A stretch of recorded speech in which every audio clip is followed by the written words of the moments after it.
주여, 참으로 우리에게 성령의 권능을 허락하여 주시옵소서. 또한 우리의 자녀들이 성령으로 충만한 삶을 살아가게 하여 주시옵소서. 그 권능의 삶을 주님께서 열어주시옵소서. 오늘 우리를 이 제단으로 부르시고 또한 주의 나라와 또 주의 의를 위해서 살아갈 자들로 세워주심을 감사드리옵나이다. 우리의 모든 삶의 이야기가 주의 거룩한 구원의 역사를 이루는 것이 되게 하여 주시옵소서. 우리가 앉든지 또 서든지 또 먹든지 마시든지 무엇을 하든지 그것이 다 하나님의 영광이 되게 하여 주시옵소서. 오늘 이 저녁에 우리가 주님의 시간을 기다립니다. 주님의 그 거룩한 시간으로 다시 들어가기를 원합니다. 주여, 우리 한 사람 한 사람을 붙들어 주시고 또 우리의 삶의 모든 일들이 하나님의 카이로스의 시간으로 들어갈 수 있도록 인도하여 주시옵소서. 주님, 또한 함께 예배하고 있는 모든 우리 한세사람 교회 성도들과 또 믿음의 동역자들에게 주님의 깊은 지혜의 샘에서 생수를 길어 올리게 하여 주시고 또 우리의 배에서 생수의 강이 흘러가게 하여 주시옵소서. 주님을 기대하고 찬송합니다. 다시 오실 예수와 메시아의 이름으로 감사하며 기도드리옵나이다. 아멘. 오늘 하나님께서 우리에게 주시는 말씀은 이사야서 66장 말씀입니다. 이번 주 미슈파팀의 마지막 예언서의 본문입니다. 미슈파팀의 예언서 본문 이사야서 66장 말씀입니다. 이사야서 66장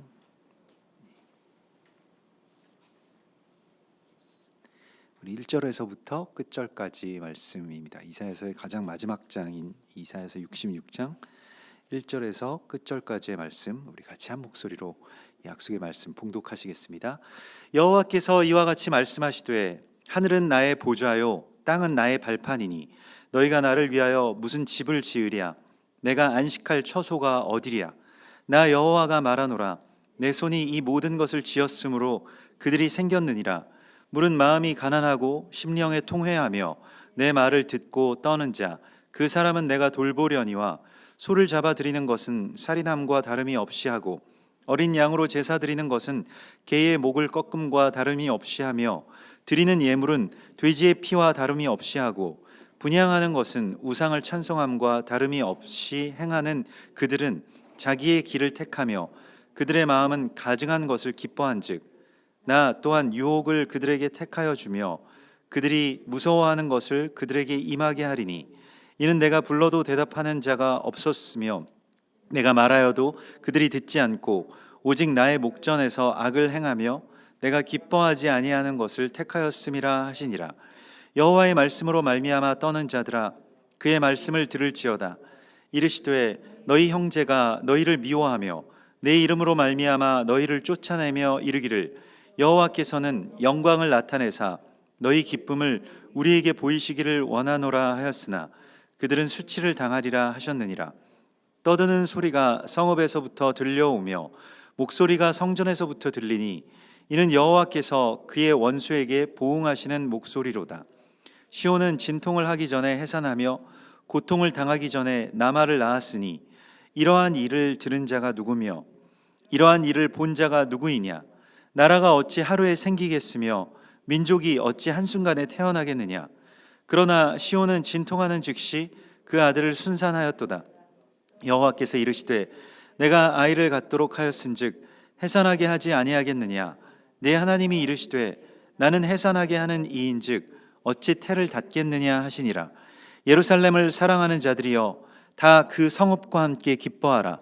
다 그 성읍과 함께 기뻐하라. 그 성을 위하여 슬퍼하는 자들이여 다 그 성의 기쁨으로 말미암아 그 성과 함께 기뻐하라. 너희가 젖을 빠는 것 같이 그 위로하는 품에서 만족하겠고 젖을 넉넉히 빤 것 같이 그 영광의 풍성함으로 말미암아 즐거워하리라. 여호와께서 이와 같이 말씀하시되 보라, 내가 그에게 평강을 강같이 그에게 문 나라의 영광을 넘치는 시내같이 주리니 너희가 그 성읍의 젖을 빨 것이며 너희가 옆에 안기며 그 무릎에서 놓을 것이라. 어머니가 자식을 위로함 같이 내가 너희를 위로할 것인즉 너희가 예루살렘에서 위로를 받으리니 너희가 이를 보고 마음이 기뻐서 너희 뼈가 연한 풀의 무성함 같으리라. 여호와의 손은 그의 종들에게 나타나겠고 그의 진노는 그의 원수에게 더하리라. 보라, 여호와께서 불에 둘러싸여 강림하시리니 그의 수레들은 회오리 바람 같으리로다. 그가 혁혁한 위세로 노여움을 나타내시며 맹렬한 화염으로 책망하실 것이라. 여호와께서 불과 칼로 모든 혈육에게 심판을 베푸신즉 여호와께 죽임 당할 자가 많으리니 스스로 거룩하게 구별하며 스스로 정결하게 하고 동산에 들어가서 그 가운데에 있는 자를 따라 돼지고기와 가증한 물건과 쥐를 먹는 자가 다 함께 망하리라. 여호와의 말씀이니라. 내가 그들의 행위와 사상을 아노라. 때가 이르면 문 나라와 언어가 다른 민족들을 모으리니 그들이 와서 나의 영광을 볼 것이며 내가 그들 가운데에서 징조를 세워서 그들 가운데에서 도피한 자를 여러 나라 곧 다시스와 뿔과 활을 당기는 룻과 및 두발과 야완과 또 나의 명성을 듣지도 못하고 나의 영광을 보지도 못한 먼 섬들로 보내리니 그들이 나의 영광을 문 나라에 전파하리라. 나 여호와가 말하노라. 이스라엘 자손이 예물을 깨끗한 그릇에 담아 여호와의 집에 드림같이 그들이 너희 모든 형제를 문 나라에서 나의 성산 예루살렘으로 말과 수레와 교자와 노새와 낙타에 태워다가 여호와께 예물로 드릴 것이요 나는 그 가운데에서 택하여 제사장과 레위인을 삼으리라. 여호와의 말이니라. 내가 지을 새 하늘과 새 땅이 내 앞에 항상 있는 것 같이 너희 자손과 너희 이름이 항상 있으리라. 여호와의 말이니라. 여호와가 말하노라. 매월 초하루와 매 안식일에 모든 혈육이 내 앞에 나와 예배하리라. 그들이 나아가서 내게 패역한 자들의 시체들을 볼 것이라. 그 벌레가 죽지 아니하며 그 불이 꺼지지 아니하여 모든 혈육에게 가증함이 되리라. 아멘. 이사야서는 그 성경 전체 66권의 어떤 그런 축약판이라고도 할 수가 있겠고요. 어떤 그 66권을 대표하는 어떤 모델이라고도 할 수가 있겠습니다. 그래서 이사야서도 역시 66장으로 이렇게 되어 있고요.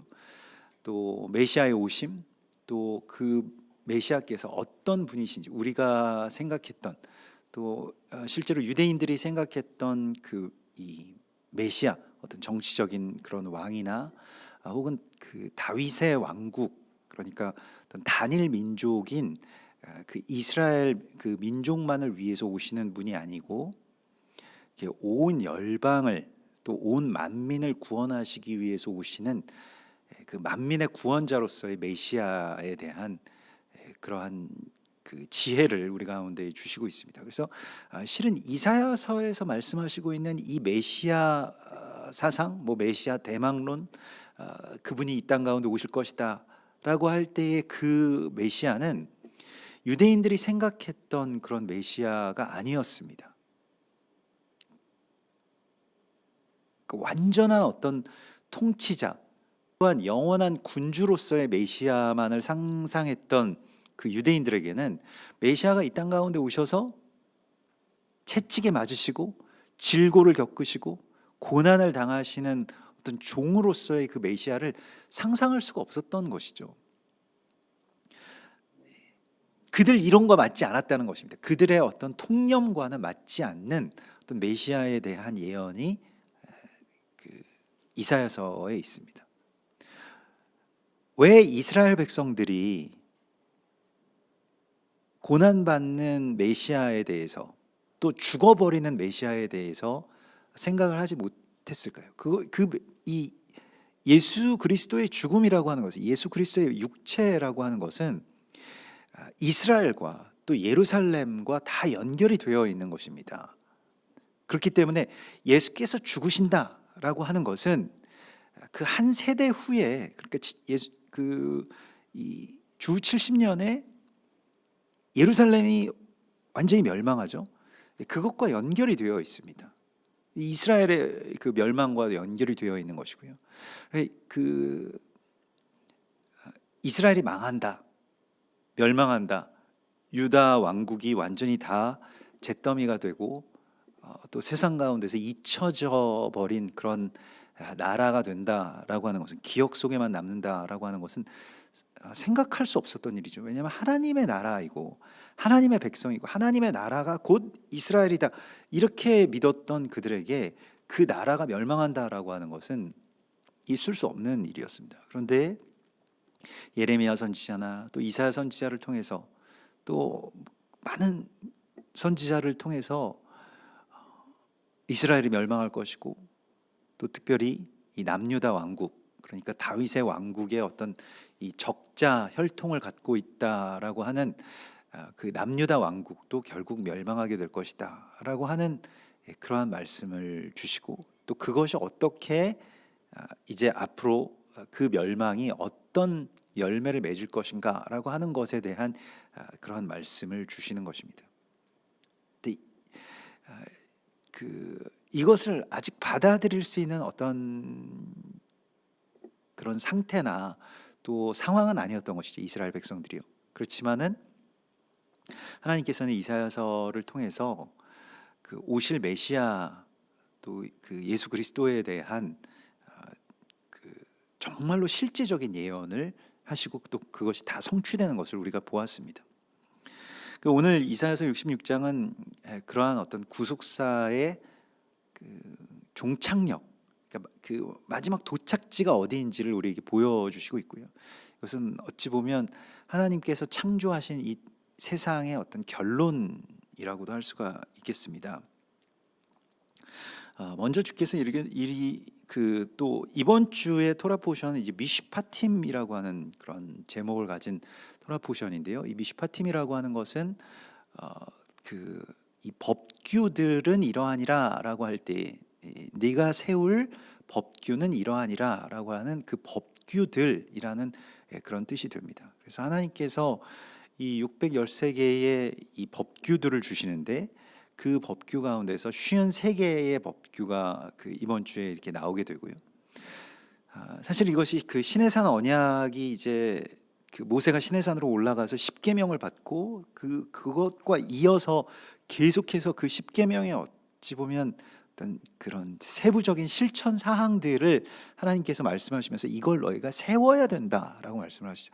미슈파팀이라고 하는 말 자체가 이 무언가를 반듯하게 세운다라고 하는 어원인 이 샤파티에서 나오는 것입니다. 그래서 하나님의 나라를 온전하게 세워 나가는 삶의 이야기가 이제 펼쳐지게 되고요. 그 모든 그 613개의 그러한 이 미슈파팀 법규들은 그 하나하나가 다 이 언약의 관계가 있습니다. 그래서 이것을 언약의 책이라고도 부르거든요.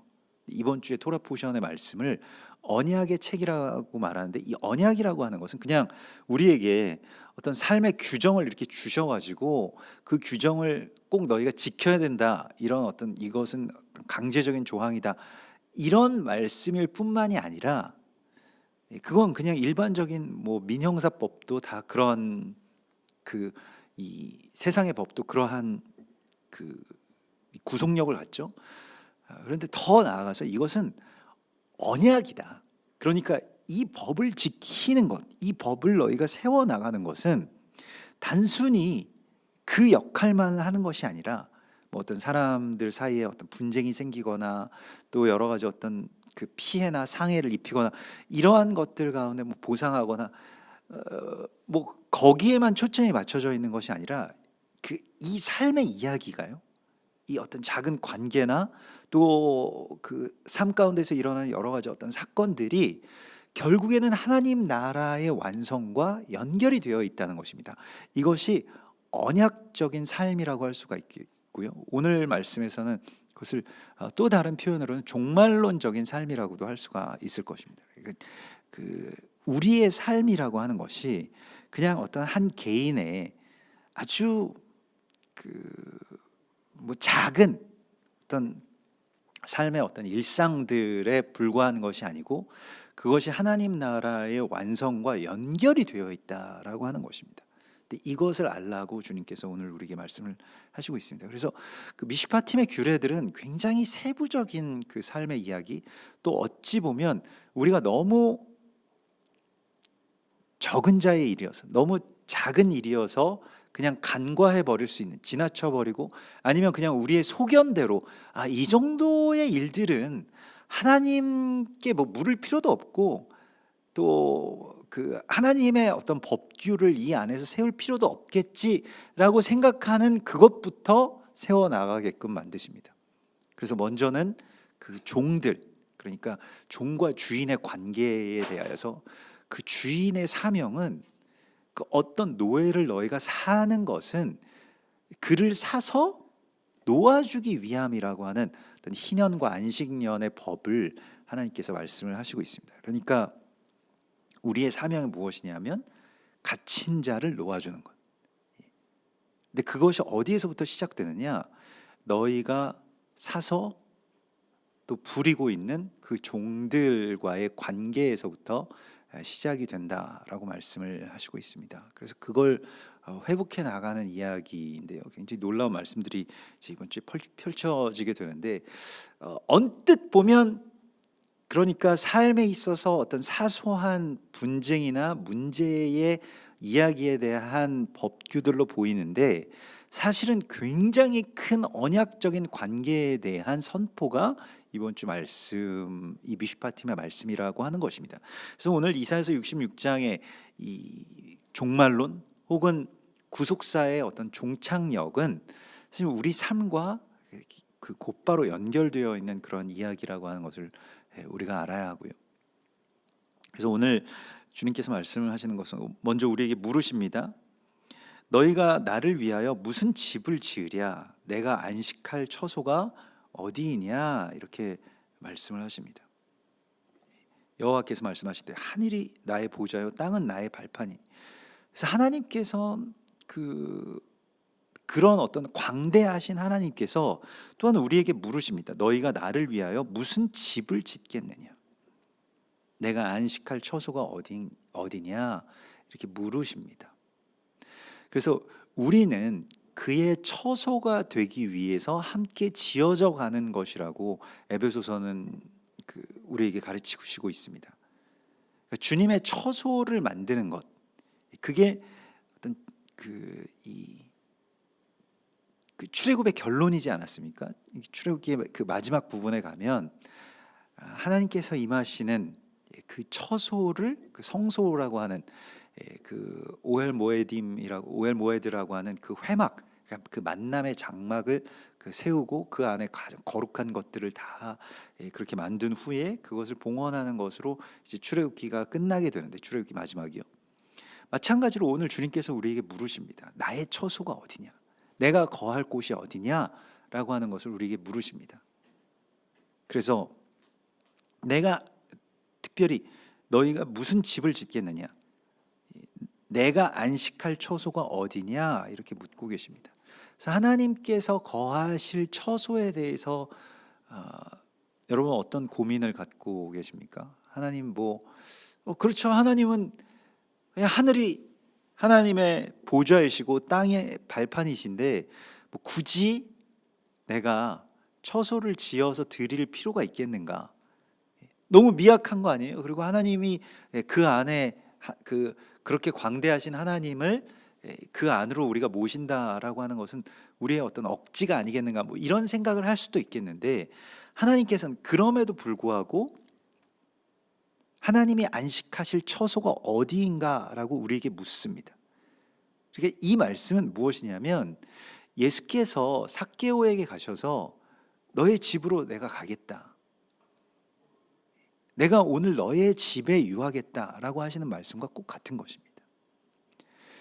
주님의 안식할 처소를 이루어가는 것이 우리의 사명입니다. 주님의 안식할 처소라고 하는 것은 어떤 이 건물의 어떤 규모로서 이루어지는 것이 아니고요. 근데 그런 어떤 신앙들은 뭐 가톨릭이든 아니면 뭐 그 태국에 가면 그 이 그 마을에서 가장 이 절이 가장 크기 때문에 그 건물의 규모만큼 어떤 신의 권위가 있다. 뭐 이런 식의 어떤 인식들이 있고, 그래서 뭐 아주 못 사는 동네에도 절만큼은 굉장히 사찰만큼 굉장히 크게 막 이렇게 지어놓고 막 금으로 막 다 이렇게 뭐 발라놓고 뭐 그러죠. 근데 하나님께서는 지금 그러한 어떤 그 광대하시고 세상을 창조하시고 우주 만물을 다스리시는 그 하나님께서 어디에 임하시는지에 대해서 내가 안식할 처소라고 말씀을 하시면서, 하나님의 처소를 지은 사람의 어떤 대표자가 누구입니까? 다윗이죠. 또 그 이전에는 이제 이스라엘 백성들의 성막을 짓는 이야기가 나오고요. 이 모세와 그의 백성들이 광야에서 그 장막을 짓는 이야기가 나오고요. 그 광야의 이 오헬 모에드도 마찬가지고요. 또 이 아모스서 9장 11절에 주께서 그 무너진 다윗의 장막을 일으켜서 다시 세울 것이라고 하신 그 장막도 마찬가지고요. 하나님께서 안식하실 수 있는, 하나님께서 정말로 안심하고 그곳에서는 쉬실 수 있는 그런 장막이었다는 것입니다. 그럼 어떤 차이가 있을까요? 어떤 곳에서 하나님이 쉬실 것 같습니까? 또 어떤 곳에서 하나님의 안식이 파괴되는가요? 먼저는 이제 우리의 안식이 있어야 되는 것이고요. 우리가 온전히 하나님께 우리의 삶을 맡기고 안식할 수 있을 때 하나님께서도 안식하시겠죠. 근데 우리의 안식이라고 하는 것은 그냥 나만 혼자서 이렇게 쉬는 것으로 되는 것이 아닙니다. 우리의 안식은 우리의 주변에 있는 모든 사람들을 다 안식하게 하는 것으로 완성이 됩니다. 그래서 안식일을 기억하여 거룩하게 지키라 할 때 나만 그냥 홀로 주일 성수하면 안식일을 지키는 것이다, 이것이 아니고 너의 쉼으로 말미암아서 너의 아들이나 딸이나 남종이나 여종이나 너희 집안에 있는 모든 생명들이 다 쉼을 얻게 되는, 바로 그것을 이루는 일이 무엇입니까? 그게 안식을 지키는 것이고, 실은 그게 구원의 완성이라고 하는 거예요. 그런데 다윗의 장막도 마찬가지고, 또 광야의 첫 번째 장막인 그 오엘 모에드도 마찬가지고요. 회막이라고 불리워졌던 공통점이 있습니다. 하나님이 안식하시고 하나님이 처소로 삼으시는 장막에는 공통점이 있는데요. 특별히 이제 다윗의 장막이 그것을 가장 잘 드러내고 있는, 대표적으로 드러내고 있는데, 그것은 무엇이냐면 이방인들과 이스라엘 백성들이 함께 주님 앞에 나왔다는 것입니다. 다윗의 장막에 있어서는 그 이방인들, 이방의 예배자들이 굉장히 중요한 역할들을 합니다.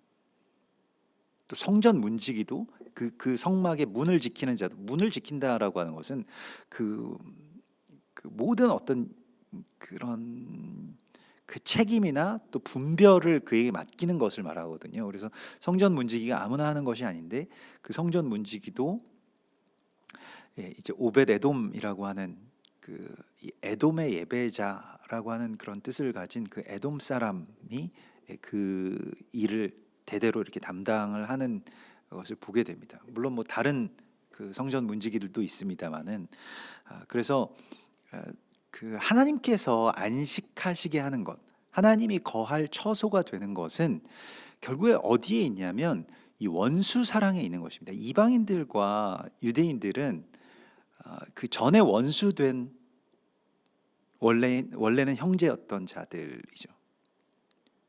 그러니까 가인이 아벨을 쳐서 죽이고, 그 쳐서 죽인 이유도 그 예배 때문이었잖아요.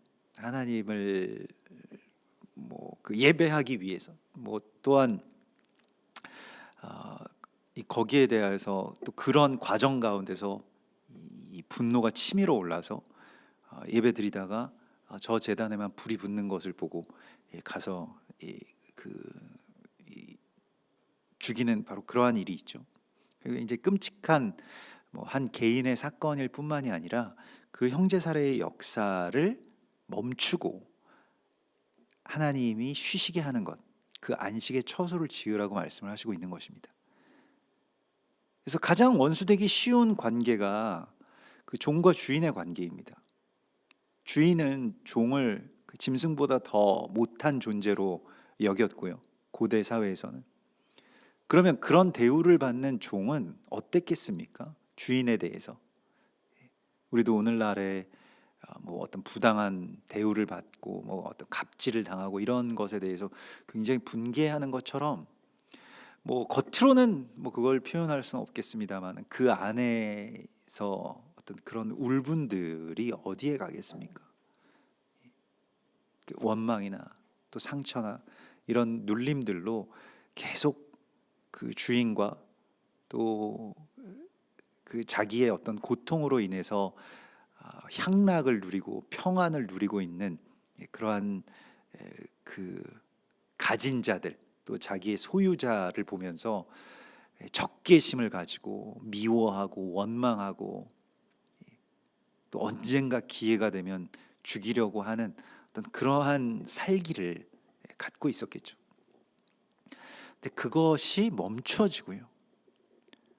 주인은 종을 자유자로 놓아주고 종은 주인을 사랑해서 그의 평생의 동역자가 되겠다라고 그렇게 맹세하는 바로 그러한 관계의 이야기가 미슈파팀의 이야기입니다.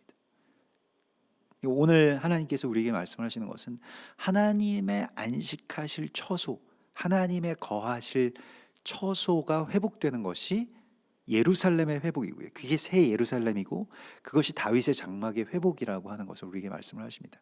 이것은 뭐 구속사적으로는 이스라엘과 이방이 전에 서로 원수되었다가 한 세 사람을 이루는 그 일임과 동시에 그거 굉장히 큰 사건이죠. 전 인류적인 사건이고요. 또 전 교회적인 세계 교회와 또 이스라엘의 어떤 연합이라고 하는 것이 이 원유맨이라고 하는 것이 굉장히 큰 이야기인데 그런데 그 이야기가 우리의 삶 가운데서도 성취되어야 됨을 주께서 말씀을 하십니다. 그러니까 그것은 어떤 그 동떨어진 사건이 아니고요. 우리가 다 서로 이 세포와 세포가 다 아주 우리 지금 뭐 거의 눈에 그 육안으로는 보이지 않는 그 수많은 뭐 수십억 개의 어떤 그 세포들이 서로 연결되어서 한 몸을 이루는 것과 마찬가지로 우리의 어떤 작은 삶의 관계의 틀어짐이라고 하는 것이 결국에는 하나님의 안식을 파괴하는 것이 되고요. 또 반대로 그러한 관계들이 하나님의 쉬실 처소가 된다는 것입니다. 그러니까 회복되는 관계들이에요. 그래서 나의 안식할 처소가 어디냐라고 하나님께서 우리에게 물으시고 있는 것에 대하여서 우리가 어떤 대답을 할 것인지 여기에 대한 이야기가 미슈파팀의 이야기라고 하는 것입니다. 고린도전서 3장 16절에서는 너희는 너희가 하나님의 성전인 것과 하나님의 성령이 너희 안에 계시는 것을 알지 못하느냐 이렇게 말씀을 하십니다. 그래서 고린도전서에서는 사람 사이의 관계, 성도들과의 관계, 또 먹는 것, 또 어떤 걸 먹을 것이냐, 또 어떤 걸 먹지 않을 것이냐라고 하는 것에 대한 그러한 것들을 통해서 성령께서 거하시는 처소가 온전하게 되는 것에 대한 말씀들을 주시죠. 그래서 오늘 우리가 주님의 안식할 처소가 된다라고 하는 것은 우리도 뭐 이 집에 들어가면 정말 마음 놓고 이렇게 발을 뻗고 쉴 수 있고 그냥 들어가서 이렇게 평안하고 그게 사실은 그 뭐 일상에 우리가 당연히 누려야 될 어떤 그런 뭐 당연히 우리가 그건 뭐 감사함도 없이 그냥 당연히 우리는 그래야 된다고 생각하는 그 일들이 얼마나 많이 파괴되어 있습니까? 학대당하는 아이들을 보고 또 원수가 되어버린 배우자와의 관계, 또 명절에 모일 수도 없을 만큼 파탄나 버린 어떤 형제 사이의 어떤 관계들, 이러한 그 안식이 없는 삶이 우리의 삶의 현 주소이죠. 뭐 멀리 있는 이야기가 아니고 우리 자신의 이야기일 수도 있습니다.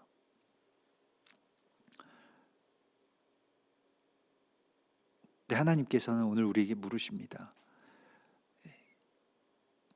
나의 거할, 나의 안식의 처소가 어디냐라고 물으십니다. 그래서 우리가 하나님의 거하실 처소가 되기 위해서 어떤 처소를 예비하였는지, 그 평안의 어떤 통로가 되기 위해서 우리가 어떤 장막을 지어 올리고 있는지에 대한 질문을 하시고 있는 것입니다. 이것이 미슈파팀입니다.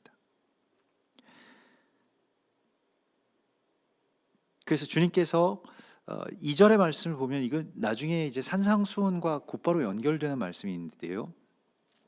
나 여호와가 말하노라 내 손이 이 모든 것을 지었으므로 그들이 생겼느니라. 하나님 창조주이시고 그 모든 사람들이 나의 피조물이라 라고 이렇게 말씀을 하시고 있는데요. 무릇 마음이 가난하고 심령이 통회하며 내 말을 듣고 떠는 자 그 사람은 내가 돌보겠다라고 말씀을 하시고 있습니다. 또한 이것은 하나님의 안식하실 처소가 되는 사람들의 이야기입니다. 먼저는 심령이 가난한 자. 심령이 가난하다라고 하는 것에 대해서 그것은 무엇일까요? 왜 가난해? 그 가난함이라고 하는 것은 어떤 갈망을 갖고 있느냐라고 하는 것입니다. 그 심령 가운데 그 갈망이 있는 자, 또 갈망이 없는 자로 이렇게 나누어 줄 수가 있겠습니다. 그래서 그냥 이 마지막 때 그 예수님께서 이제 그 요한계시록 3장에서도 말씀하신 것과 같이 갈망이 없는 자들은 그냥 나는 뭐 그런 것에 대해서 별로 바라지 않는다. 그런 건 나한테 없어도 된다. 이렇게 이야기를 하는 사람들이라는 거죠. 하나님의 나라에 대해서 또 뭐 원유맨을 이룬다. 혹은 뭐 우리가 이 남북한이 하나가 되는 이 통일을 이룬다. 이런 것에 대해서도 나는 뭐 별로 거기에 대해서 바라지 않는다. 뭐 이렇게 노골적으로 말씀하시는 분들도 요즘에는 굉장히 많이 있으시죠. 뭐 그러진 않는다고 할지라도 그러한 모든 것에 대해서 하나님의 나라가 이 땅 가운데 이루어지는 것에 대한 갈망이 없는 상태를 그냥 살이 쪄서 뭐 나는 부요하다, 자기 헐벗은 것을 알지 못하고 그냥 나는 부요하다, 나는 더 이상 바라지 않는다, 이렇게 말하는 교회와 꼭 같다라고 말씀을 하시고 있는 것입니다. 그래서 우리가 구하여야 할 것이 있는데 이 심령의 가난함입니다. 예수님처럼 그 마음의 가난함을 달라고 우리가 구해야 됩니다. 하나님 나라에 대한 그 갈망을 달라고요. 주님의 시간에 대한 갈망을, 또 그러한 모든 안식의 회복, 관계의 회복, 가정의 회복, 그 모든 것들에 대한 회복의 갈망을 우리에게 다시 품게 해달라고 주님께 구하여야 됩니다. 그냥 이렇게 살고 말지, 뭐 더 이상 바라는 것이 많으면 아쉬운 것도 많은 법이니까 우리가 이 마음이 가난한 것에 대해서 내가 아쉬울 게 뭐 있어? 뭐 이렇게 하면서 이제 모든 것들에 대한 어떤 갈망을 점차 이렇게 포기해 나가는 그러한 삶을 살지 말고 주님이 그 나라와 그 의에 대한 갈망을 가지고 끝까지 나아가셨던 것과 같이 우리에게도 그러한 갈망을 품으라고 주께서 말씀을 하십니다. 그래서 심령이 가난한 자가 복이 있는 거예요. 우리가 이 복을 구해야 되겠습니다. 그래서 새해 복 많이 받으십시오, 이런 인사를 우리가 하는 그러한 설이 다가왔는데요. 뭐 설 명절이 이제 내일부터 뭐 연휴가 이렇게 시작이 되는데 그 복이라고 하는 것에 대해서 우리가 다시 하나님 앞에 구하고 다시 재정립해야 됩니다. 새해 복을 많이 받는데 그 복 뭐 어떤 복이냐?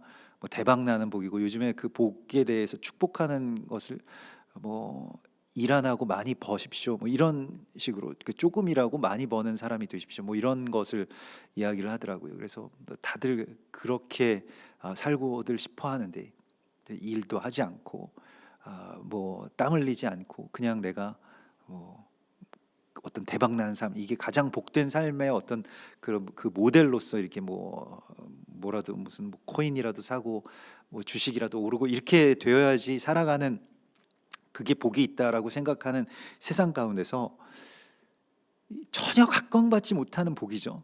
마음이 가난한 자가 된다라고 하는 그 복을 하나님께서는 우리에게 받으라고 말씀을 하시고 이것을 갈망하라고 말씀을 하십니다. 여러분, 주님께 우리가 구하여야 될 복입니다.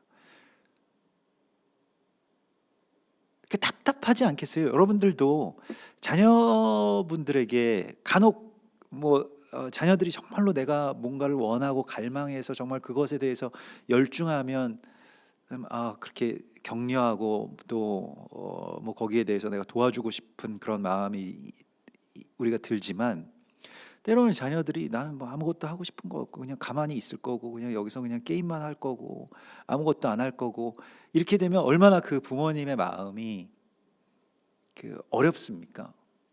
하나님 우리를 보실 때 교회가 지금 뭘 바라고 있는 걸까요? 무엇에 대해서 우리 교회는 갈망을 하고 있나요? 그냥 우리는 아무것도 없어도 되고 그냥 우리끼리 여기서 그냥 가만히 있을 거고 아무 일도 안 할 거고 그냥 평안하기만 하면 되고, 이렇게 된다라고 한다면 그 마음의 가난을 잃어버린 그 교회만큼 하나님의 안식을 파괴하는 일이 어디 있겠습니까? 애통함의 복을 받지 못한 사람과 교회가 얼마나 하나님의 안식을 파괴합니까? 하나님이 애통해 하시는 것을 우리가 같이 애통하는 것, 그게 우리의 복인데요. 그리고 슬퍼하는 자들과 함께 슬퍼할 수 있는 것이 우리의 권리임과 동시에 능력입니다. 사람의 능력이거든요. 그렇게 돼야 우리가 함께 연결되고 연합하고 그의 아픔을 나의 아픔으로 그렇게 느끼게 되는 것인데요. 근데 그걸 상실해 버린 이 세상은 점차 병들어가고 있는 것이죠. 그래서 이 애통함이라고 하는 것이 정말 거추장스럽고 또 불필요함과 동시에 그냥 사람들이 다 경멸에 맞이하는 어떤 그러한 감정들이 되어버렸습니다. 그래서 다른 사람의 아픔을, 지금 내 아픔도 내가 감당 못하겠는데 다른 사람의 아픔까지, 타인의 아픔까지 내가 감당해야 되느냐, 내가 그걸 느껴야 되느냐, 이거 굉장히 우리가 구하지 않는 복입니다. 심령의 가난함과 동시에 마음의 애통함이라고 하는 것을 거의 구해보지 않았던 것 같습니다. 저는 개인적으로 그렇습니다. 여러분들 뭐 어떠신지 모르겠습니다만은 애통해 하는 자가 되게 해달라고 하는 기도를 거의 해본 적이 없는 것 같아요. 그리고 실제로 그런 복이 나에게 임하면 어떡할까, 오히려 더 걱정을 할 수도 있겠습니다. 그런데 우리가 정말로 애통해야 하는 그 심령이 우리 안에서 회복되지 않으면 전부가 다 죽어버리게 되는 것이죠. 그 한센병, 그러니까 그 문둥병에 대해서 연구한 이 연구자들의 이야기를 공통적으로 보면 이 나병이 어떤 증세부터 시작이 되냐면, 나병이라고 하는 것이 이 무통 증상부터 시작이 된다는 겁니다. 고통을 느끼지 못하게 되는 것에서부터 나병이 시작이 되더라는 겁니다. 그래서 내 지체의 고통을 내가 느끼지 못하는 이 감각의 이 마비, 이 고통의 마비, 이게 좋은 게 아니라는 거예요. 오히려 어떤 병에, 특별히 우리 죽을 병의 어떤 증세라고 하는 것입니다. 그래서 고통에 대하여서 우리가 고통을 느끼는 것이 얼마나 귀한 것인가, 또 그것을 통해서 우리가 서로 연결되어 있고, 또 그것을 통해서 내가 그 고통에 대해서 느끼고 돕고, 또 그렇게 연결되어서 함께 슬퍼하고 또 주님 앞에 구하고, 이것이 구원의 완성이라는 것입니다. 그냥 고통이 사라지는 것이 아니고요. 우리는 고통이 사라지는 것에만 초점을 맞추고 있는데, 고통이 완전히 해결되지 않은 상태에서 내가 거기에 관심을 끊고 그것과 완전히 단절되어서 저 이북 사람들이 느끼고 있는, 지금 겪고 있는 그 고통이 우리에게 전혀 느껴지지 않는 것과 같은 이러한 일들이 지속되게 되면 다 죽어버리게 되는 것이라는 것을 성경은 우리에게 말씀을 하시고 있습니다. 그래서 우리가 다시 구해야 될 것은 우리 스스로도 그렇고요, 교회도 마찬가지고요, 이 가난한 심령과 애통함의 복을 주님 앞에 다시 구해야 됩니다. 이걸 다시 회복하게 해달라고 주님께 구해야 됩니다. 교회가 눈물을 상실해 버렸잖아요. 그래서 다시 부르짖음과 그 눈물과 애통함이 우리 안에서 회복되게 해달라고 주님께 우리가 구하여야 할 것입니다. 시편 34편 18절에서 여호와는 마음이 상한 자를 가까이 하시고 충심으로 통회하는 자를 구원하시는도다, 이렇게 말씀을 하십니다. 그래서 마음이 상한 자, 또 의에 줄이고 목마른 자, 이러한 그 팔복의 복을, 예수께서 말씀하셨던 그 복은 그냥 예수님께서 어떤 새롭게 창조적으로 말씀하신 것이 아니라 이 이사야서 66장에 또 성경 전체에 우리에게 주시는 그러한 그 복의 새로운 개념입니다. 그래서 우리가 올해 이제 새해 복 많이 받으십시오라고 하는 그런 인사를 또 받거나 또 드릴 때에 이 복에 대해서 우리가 다시 주님 앞에 간구하기를 소망합니다. 그래서 오늘 7절에 보면 이제 이스라엘이 그렇게 해서 결국에는 이 멸망하게 될 것이고, 오늘 2절에 보면 마음이 가난하고 심령이 통회하고, 세 번째로 무엇입니까? 내 말을 듣고 떠는 자, 그 사람은 내가 돌보려니.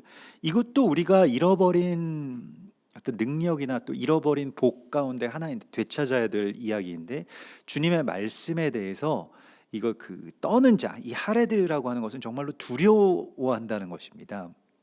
하나님의 말씀에 대한 두려움이 우리 가운데 다시 회복되어야 됩니다. 교회에게 있어서도 회복되어야 되는데, 우리가 그냥 말씀 위에서 이렇게 내려다보면서 이 말씀 취할 것은 취하고 뺄 것은 빼고 상식적으로 생각하고 내 상황에 맞추고, 이러한 일들이 신학에서만 일어나는 것이 아니라, 그러한 신학이 이제 그런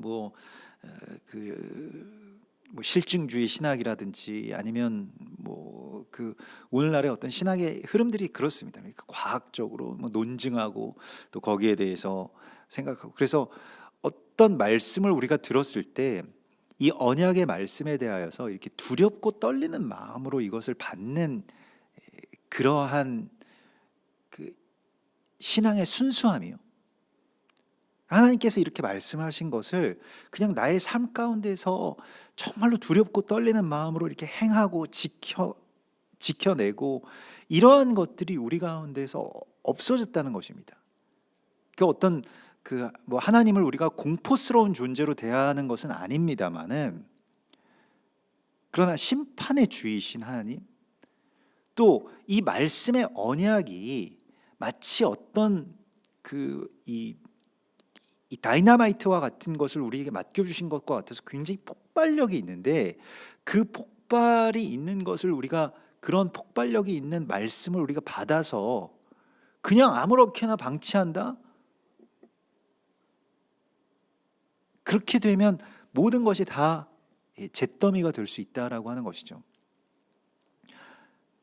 그래서 우리가 주의해야 되고 또 삼가야 되고, 말씀을 맡은 자로서 또한 그것에 대한 두려움을 갖고 그 말씀의 능력을 우리가 깨닫고 또 그것을 지켜나가는 자가 되라고 말씀을 하시고 있습니다.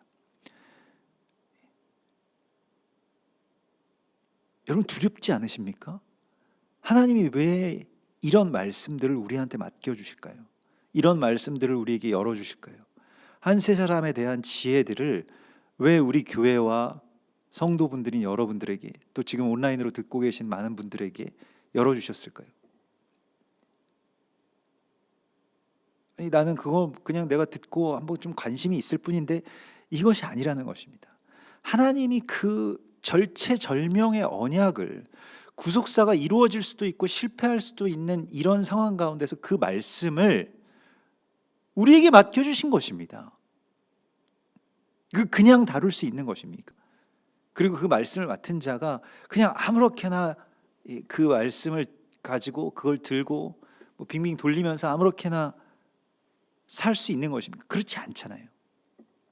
그래서 말씀을 듣고 떨며 행하는 자가 된 그 두려움 가운데서 하나님 주신 말씀의 이 두려움을 우리가 다시 회복하는 그러한 그 교회, 또 그러한 신앙의 그 단계로 나오라고 주께서 말씀을 하시고 있습니다. 그래서 이스라엘의 멸망, 이스라엘은 결국 멸망할 것인데, 이 유다 왕국은 결국 멸망할 것인데, 그들의 멸망이 어떤 이야기로 연결이 되는, 그냥 멸망이라고 하는 것은 우리가 그냥 멸망한다 이렇게 되는 것은 굉장히 통념적으로는 그냥 끝난다는 것을 의미하잖아요. 그런데 이스라엘은 멸망으로 말미암아 해산하게 될 것이라고 말씀을 하시고 있습니다. 오늘 7절에 보면 시온은 진통을 하기 전에 해산하며 고통을 당하기 전에 아들을 낳았으니 이렇게 되죠. 그래서 시온은 진통하는 즉시 그 아들을 순산하였도다. 그래서 이스라엘이 해산을 하게 되는 것, 그것과 연결이 되어 있고요. 사실 라헬이 그 베들레헴 길에서 베냐민을 낳다가 죽잖아요. 그 이야기가 결국 이스라엘의 이야기가 됩니다. 이 남유다 왕국의 이야기가 되고요. 그러니까 해산과 죽음이라고 하는 것이 이제 연결이 되어 있는데, 그 라헬의 죽음과 이스라엘의 멸망은 깊은 관계가 있죠. 그래서 라헬의 무덤에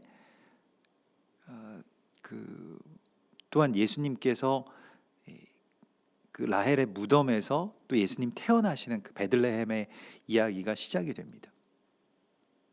이게 연결이 되어 있다는 것이죠. 그래서 이스라엘의 멸망이라고 하는 것은, 예루살렘의 패망이라고 하는 것은 어떤 해산의 이야기와 같다라고 말씀을 하시고 있는 것입니다. 그래서 우리가 이스라엘의 멸망을 통해서 하나님께서 이루시는 일이 그냥 하나님이 이스라엘을 그냥 심판하셨다, 이게 보통 일반적인 그 대체 신학 안에서 이스라엘은 우상 숭배하고 목이 곧고 교만하고 뭐 말도 안 듣고 이러다가 하나님이 심판하셨다, 그걸로 끝이다, 이렇게 되어 왔던 그 이야기가 사실 굉장히 성경적이지 않은 것입니다. 이스라엘의 멸망으로 말미암아서 해산이 이루어졌는데, 이스라엘이 멸망하고 예루살렘이 완전히 문이 닫히게 되면서 어떤 일이 있었냐면 열방의 교회들이 세워지기 시작합니다. 그러니까 이방의 교회라고 하는 그 아들, 베냐민과 같은 그 아들이 이제 나게 되는 것이죠. 그래서 그들이 장성해서 자라게 되는 것이고요. 또한 마지막 때에는 이 교회 역사 안에서 처음에서는 이스라엘의 멸망으로 말미암아서 교회가 이제 해산되게 되고요. 그래서 지금 자라고 있는 것입니다만은, 또 교회의 입장에서 보면요, 베냐민이 누구냐면 이스라엘입니다.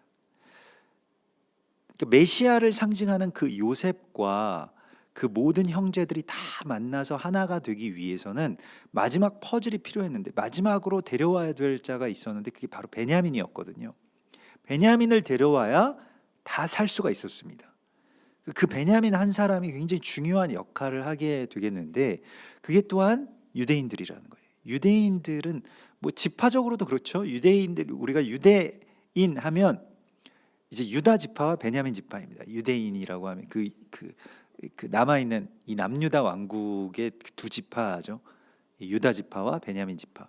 그리고 나머지 10지파가 이제 북이스라엘이 되겠는데, 그 둘이 하나가 되는 이야기가 결국에는 열방으로 먼저 흩으셔서 열방의 아수르 제국에 의해서 이렇게 심어 놓으신 이스라엘과, 또 남쪽의 유다가 그 다음 세대에 이제 패망하였습니다마는 그 남유다가 다시 한 세 사람을 이루고 회복되는 바로 그 이야기를 하나님께서 말씀을 하시고 있는 것입니다. 그래서 그것이 이제 해산하는 것과 같은 그러한 일이 되고, 이 여인의 해산과 같은 일이 바로 이제 그 이스라엘의 이야기고 이스라엘의 멸망의 이야기라고 하는 것을 말씀을 하시고 있습니다. 그래서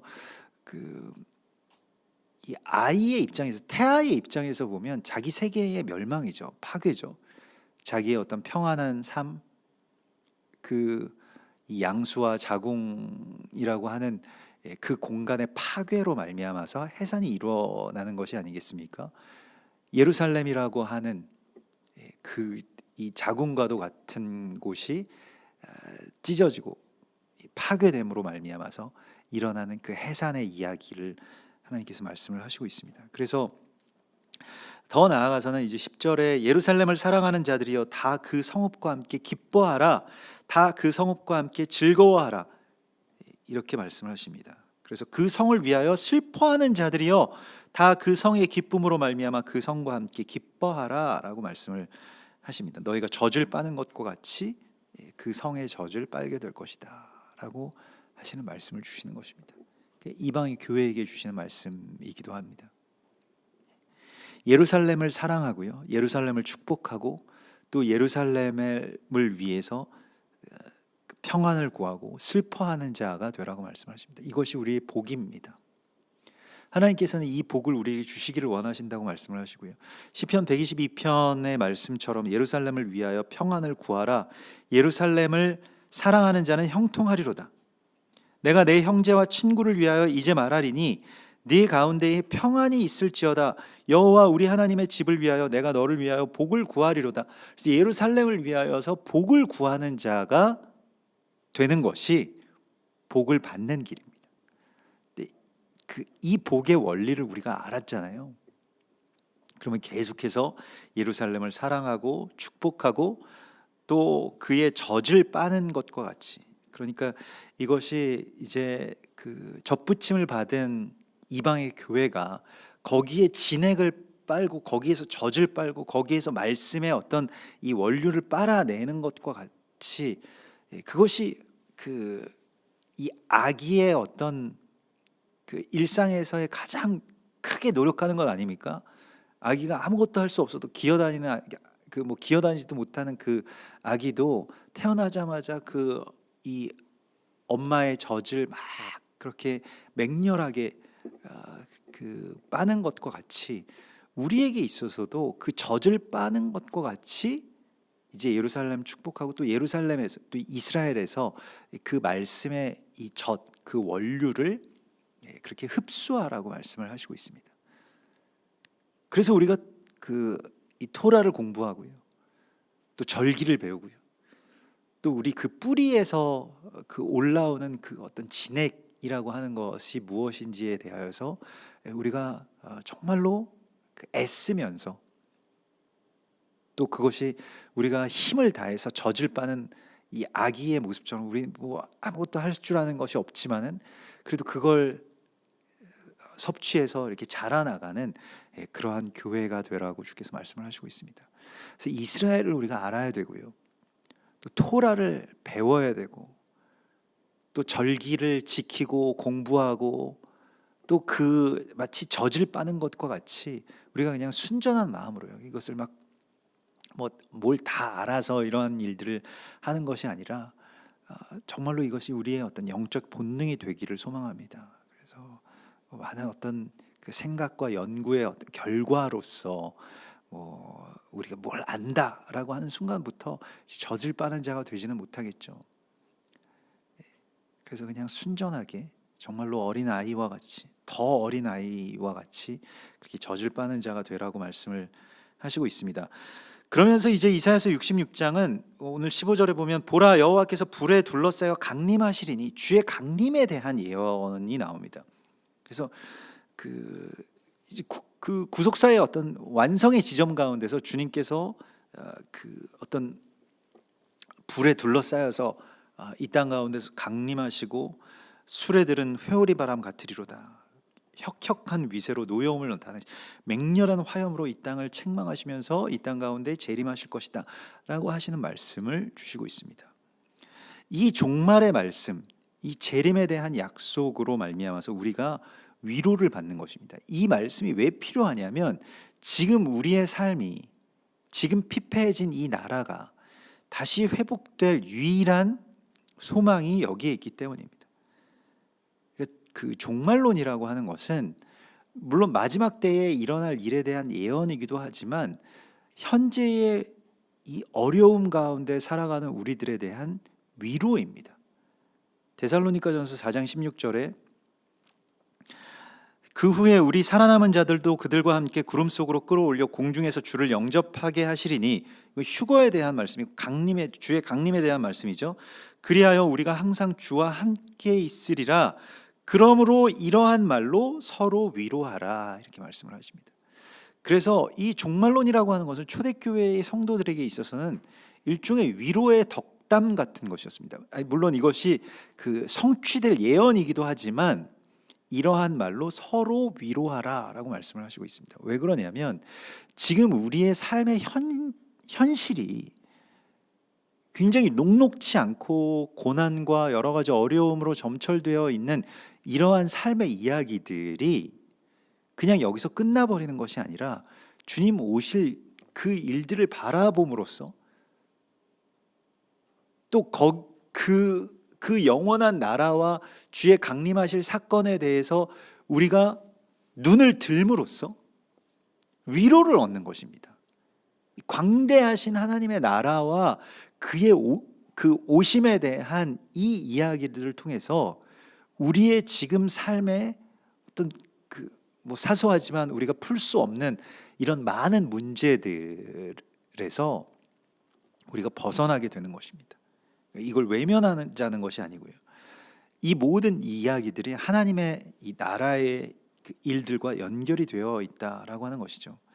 그래서 나중에 어떻게 이스라엘이 멸망하면서, 이 유다 왕국이 멸망하면서, 예루살렘이 멸망하면서 해산한 그 일이 어떤 결과를 가져오게 될 것이냐면 이 문 나라들이요, 나의 영광을 보지도 못한 먼 섬들과도 같은 그 이방인들이 나의 영광을 온 세상 가운데 전파하리라, 이렇게 오늘 19절의 말씀을 하시고 있고요. 나는 그 가운데서 택하여 제사장과 레위인을 삼으리라. 내가 지을 새 하늘과 새 땅이 내 앞에 항상 있는 것 같이 너희 자손과 너희 이름이 항상 있으리라. 그래서 새 하늘과 새 땅이라고 하는 것이 무엇이냐? 요한계시록 21장에도 또 내가 새 하늘과 새 땅을 보니, 이렇게 되어 있죠. 그래서 이 마지막 새 하늘과 새 땅의 이야기가 66장 22절에 나오는 것과 같이 요한계시록에도 마지막 부분에 나옵니다. 하나님의 구속사의 완성인데요, 그게 무엇이냐면 예루살렘의 회복입니다. 새 예루살렘이 단장하고, 그 신부의 단장함 같이 새 예루살렘이, 온전한 예루살렘이 이제 내려온다라고 하는 것이죠. 그것이 회복되는 것을 말하는 것입니다. 예루살렘의 회복이 새 하늘과 새 땅의 이야기라고 말씀을 하십니다. 그래서 오늘 23절에 매월 초하루와 매 안식일에 모든 혈육이 내 앞에 나와 예배하리라. 이것은 모든 혈육이라고 하는 것은 모든 민족, 모든 혈통, 이스라엘, 단일한 어떤 이스라엘 민족만이 아니라 온 열방이 다 나와서 절기를 지킬 것이다 라고 말씀을 하십니다. 그래서 월삭과 안식일을 지키는 이 절기의 회복이 있을 것이라고 말씀을 하시고 있고요. 구원 역사의 어떤 종착지인데요. 자, 이제 다시 우리가 다시 미시파팀의 말씀을 처음에 나누었던 것과 같이 그 삶의 어떤 사소한 이야기들 가운데에서 우리에게 필요한 시각은 무엇이냐면 우리가 지금 살아가고 있는 이 삶의 작은 일들과 오늘 우리 찬양한 것과 같이 정말로 삶의 작은 일들이 하나님의 나라의 그 언약의 성취와 연결이 되어 있음을 알라고 주께서 말씀을 하시고 있습니다. 우리의 작은 만남들, 사소하게 지나치고 또 무수히 업신여기고 그냥 무시해 왔던 그런 관계나 또 일들을 통해서 하나님의 나라가 그것을 통해서 이루어지는 것임을 알라고 말씀을 하십니다. 그래서 우리 삶의 자리에서 그 작은 일들과 큰 하나님의 역사가 같이 서로 이제 보완하는 거예요. 자, 우리가 그냥 이 구속사 전체만을 생각하고 뭐 전 세계와 뭐 원유맨, 교회와 이스라엘 이런 어떤 거대한 뭐 소위 말하는 어떤 영적인 거대 담론만을 우리가 생각하자면 삶의 작은 일들을 그냥 지나쳐 버리게 됩니다. 그런 어떤 큰 일들, 큰 역사, 큰 일 하는 사람들로 또 그런 교회로 그것만을 바라보아서는 안 되는 것이고요. 그걸 이루기 위해서 우리 삶의 어떤 작은 일들에 귀를 기울이고 거기에 마음을 쏟으라고 말씀을 하시고 있습니다. 또한 이 일들 가운데 갇혀 있어서도 안 되는 것이죠. 그냥 거기에만 매여서 작은 일들을 내가 지키나 안 지키나, 누가 지키나 안 지키나, 예수님이 안식일을 지키나 안 지키나, 손을 닦나 안 닦나, 뭐 밀밭 사이를 갈 때 밀을 따먹나 안 따먹나, 이런 거 막 혈안이 돼가지고 누가 지키는지 안 지키는지, 이러한 어떤 작은 일들 가운데에 그냥 묻혀 있었던, 또 거기에 묶여 있지 말고 작은 일들 속에 또 일상과 그런 일들에 묶여 있는 우리에게는 그 큰 시각이요, 이 구원의 역사와 그 종착지에 대한 어떤 이 거대한 하나님의 나라와 그 시각을 우리에게 다시 회복하라고 말씀하십니다. 이 두 이야기가 서로 보완적인 거예요. 그렇기 때문에 큰 구원의 역사에 대해서도 우리가 알아야 되고, 또 그 역사가 이루어지는 지점은 물론 궁극적으로는 그것이 이루어지는 그때이겠습니다마는 우리의 삶에 지금 현재 이 삶 가운데서 아직 풀어지지 않은 그 원유맨의 이야기를 성취하라고 말씀을 하시고 있습니다.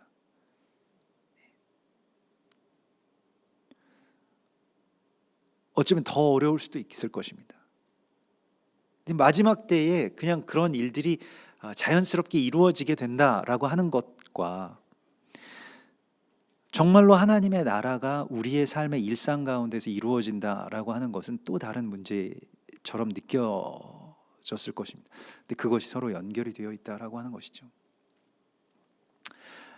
언젠가 예전에 제가 사역했던 교회에서 어떤 뭐 같이 이렇게 동역하는 그런 그 교회 직원분 중에 한 분이 명절 전에 그 직원들 사이에 어떤 그런 좀 갈등이 있었나 봐요. 그래서 서로 막 이렇게 뭐 사실 일을 하다 보면 또 성격도 안 맞기도 하고 뭐 그래서 누가 잘했다 잘못했다 이런 거 없이 그냥 그래서 별로 이렇게 그 말도 안 하고 이렇게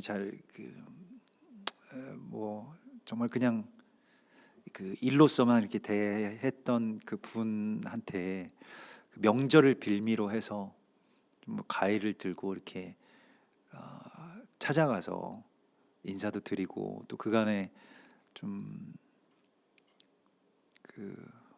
뭐 섭섭하게 했던 그런 일들에 대하여서도 이렇게 용서도 구하고 뭐 그러셨다는 말씀을 듣고 참 굉장히 정말 용기 있는 분이시다, 이런 이 감동이 있었는데요. 그게 쉽지가 않죠. 내가 누구에게 용서를 하고 또 용서를 구하고 또 그 단절된 그런 관계를 다시 회복해 나간다라고 하는 것이 쉬운 일은 아닙니다. 정말로 많은 용기가 필요하고 또 자기 십자가가 필요한 일이죠. 왜냐면 제가 봤을 때는 그냥 제가 이제 객관적으로 그 직원분들을 봤을 때는 오히려 이 과일을 들고 찾아가신 분은 별로 그렇게 큰 잘못은 없으셨던 것 같아요. 그러니까 그냥 이건 저의 생각입니다만, 그러나 그분은 그런 어떤 관계의 파괴 자체에 대해서 본인도 책임이 있으시다고 그렇게 말씀을 하시더라고요. 그래서 많은 어떤 그런 깨우침이 있었는데,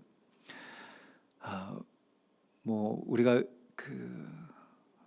뭐 다시 이제 음력으로 또 새로운 해가 시작되는 또 어떤 한 분기점이 됩니다. 이게 뭐 우리에게 있어서 뭐 어떤 그런 중요한 날이 될 수도 있고, 또 그렇지 않으신 분들도 있으시겠습니다만, 또 뭐 명절이고 해서 뭐 여러 가지 어떤 그 생각들을 우리가 하게 됩니다. 근데 오늘 주님께서 우리에게 말씀을 하시는 것은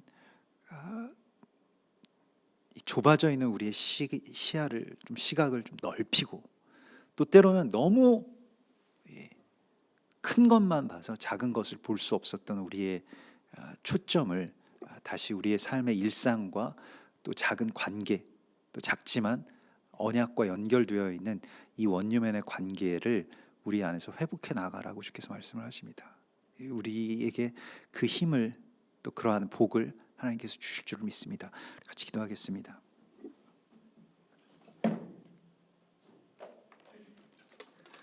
이 시간 주님 바라보시면서 기도하실 때에 오늘 주신 말씀 우리 붙들면서 같이 기도하고, 특별히 우리 명절 때 우리 가족들 또 친지분들 위하여서 좀 같이 기도했으면 좋겠습니다. 또 우리가 이제껏 이렇게 많이 기도하지 못했던 분들을 위해서 또 같이 기도하고, 또 가정 가운데, 또 믿지 않는 가정 가운데서 외롭게 또 믿음을 지키고 신앙생활을 하시고 있는 우리 성도분들 계실 겁니다.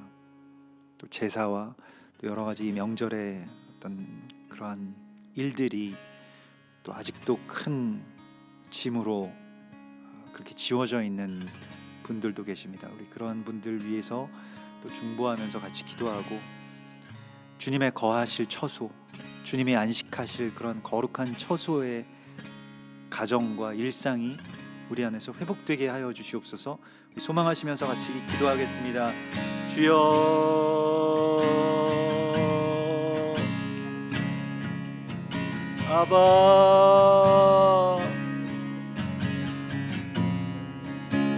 아바,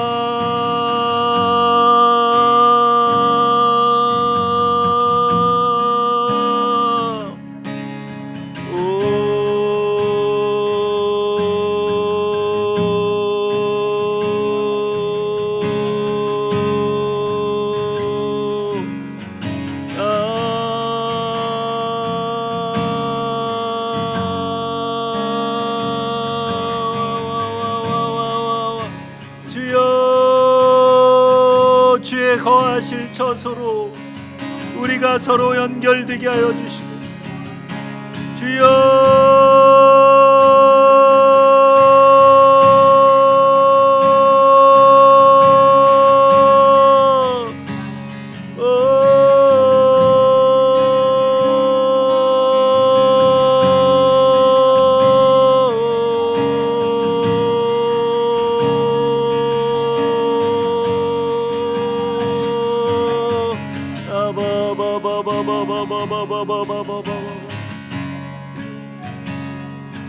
아바,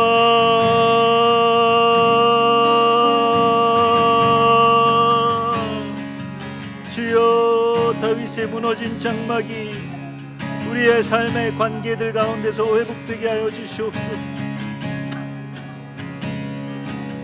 주님, 멀어진 관계들, 갈등들, 주여, 안식이 파괴된 가정과 관계들을 다시 회복시켜 주시옵소서. 아버지여,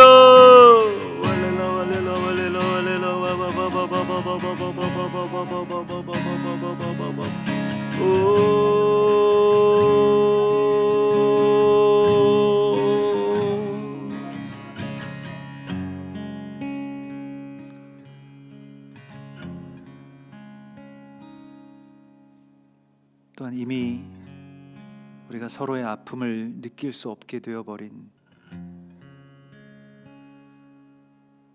이 병폐를 주님께서 다시 치유하여 주시고, 우리 이웃의 아픔, 또 저 북녘 땅의 백성들의 고통을 우리가 다시 느낄 수 있는 그런 애통함의 복을, 또 그러한 기도를 우리 안에 회복시켜 주시옵소서. 우리 이렇게 같이 기도하실 때에 특별히 우리 이웃들을 위하여서, 또 저 북녘 땅의 하나님의 백성들을 위하여서 시간 같이 기도하시겠습니다. 주여,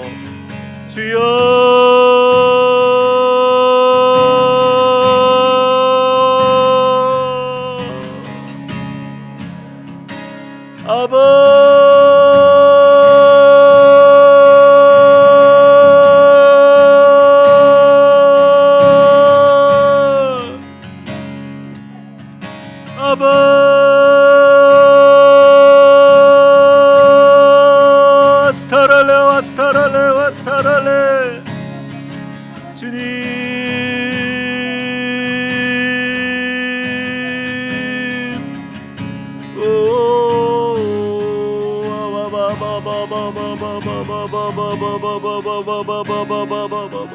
주여 저 북녘 땅의 백성들 살려주시옵소서. 주여 구해주시옵소서. 주님 풀어주시옵소서.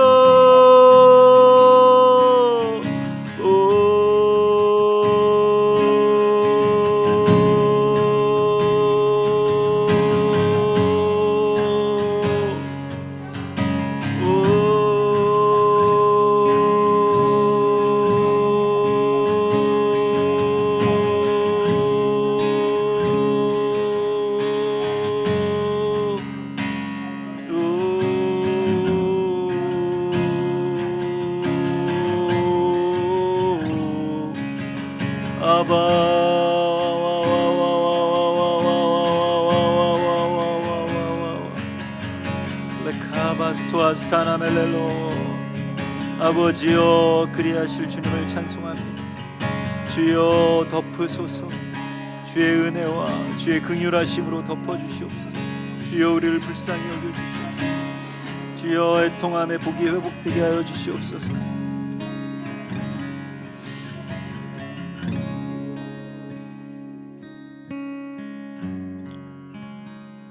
또 우리 이 시간에 이스라엘을 축복하면서 또 예루살렘의 평안을 위하여서 우리 간구하고 또 그 뿌리에서 진액을 빨아들이는 접붙임을 받은 가지와 같이 이스라엘과 온전하게 연합하고 또 젖을 빠는 아기와 같이 그 모든 말씀과 또 지혜를 그렇게 연결되어서 흡수할 수 있도록 또 그렇게 섭취할 수 있도록 그러한 귀한 연합을 우리에게 허락하여 주시옵소서. 이렇게 같이 기도하고 이스라엘을 축복하면서 예루살렘을 축복하면서 또 온 세계에 흩어져 있는 유대인들 또 그 고토로 돌아가는 그러한 역사들을 위하여서 시간 중보하면서 같이 기도하겠습니다.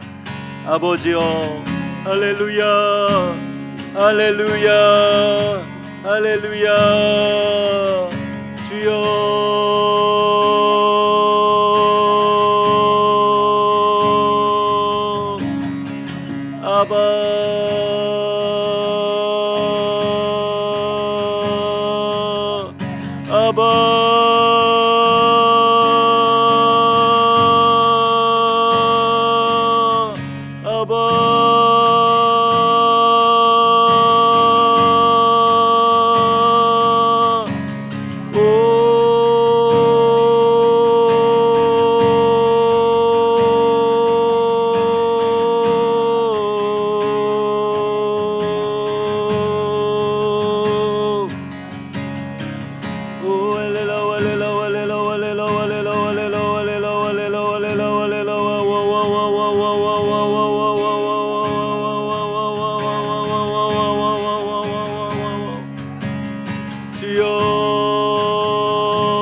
레카바스티나 메스토아 스타라벨레로아 스카라벨레 코알레카바 주여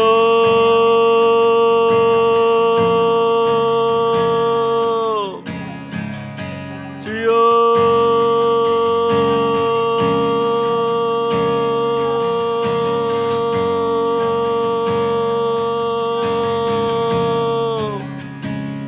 아바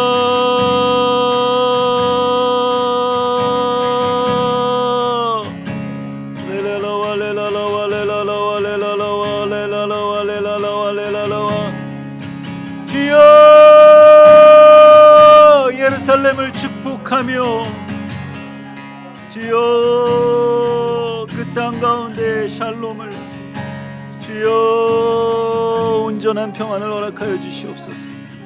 주님 와스카나메레과레과레과레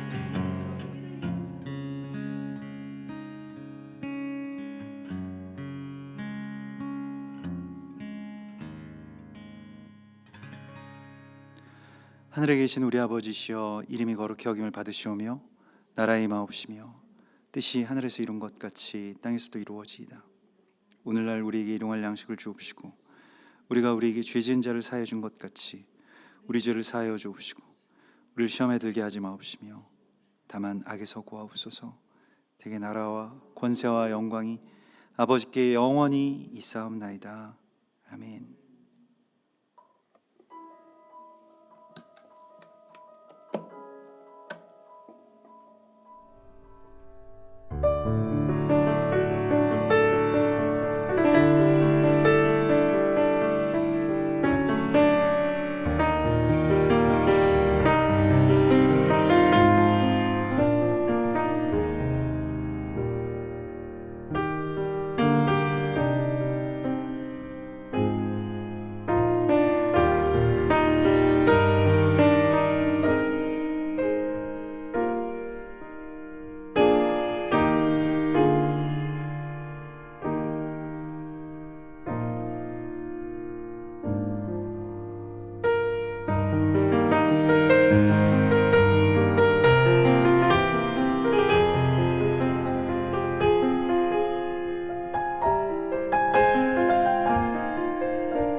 주님.